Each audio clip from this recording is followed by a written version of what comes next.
బండి వేసుకుని హ్యాపీగా వెళ్తాడు. వాళ్ళ అమ్మగారు వాళ్ళ నాన్నగారు చూస్తారు. చాలా హ్యాపీగా ఉన్నాడు నా కొడుకు బండి మీద. ఎక్కడికి వెళ్ళాడు, వచ్చినప్పుడు దిగాలకు వచ్చి అన్నం పెట్ట అదా అంతే. ఏమైందిరా నీకు చెప్పను, మనసు బాగలేదు. మనసు బాగలేదు ఏమైపోయింది చెప్పు. ఆపరేషన్ ఏమైనా చేయాలా మనసుగా? ఏమైంది నీ మనసు? పోయే కాలమా? ఏమైపోయింది నీ మనసుకి? ఇప్పుడు వాళ్ళ తల్లి అడగదు, ఆ తల్లి తండ్రి వచ్చింది, ఏయ్ అడు ఫోన్ చేయడా అని అడుగుతాడు.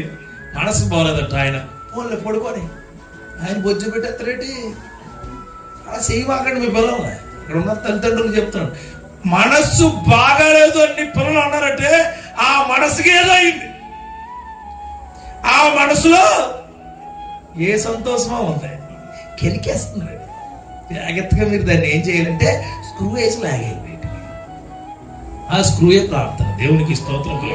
ప్రార్థించుని బిడ్డ కోసం, ప్రార్థించుని జీవితం కోసం, ప్రార్థించుని యవ్వన శరీరం కోసం, యవ్వన ఆలోచనల కోసం. హల్లెలూయా, ప్రైజ్ ద లార్డ్. సంతోషించడం అంటే నీ జీవితాన్ని నువ్వు కాపాడుకుని నడిపించుకోవడం. అదే నిజమైన మన జీవితంలో క్రీస్తుని ఆరాధించడం. యూత్ చాలా మంది ఇప్పుడు తప్పిపోయారు. ఎందుకంటే వారేమిటో వారు తెలుసుకోలేక అలాగైపోయారు. వారేమిటో వారు తెలుసు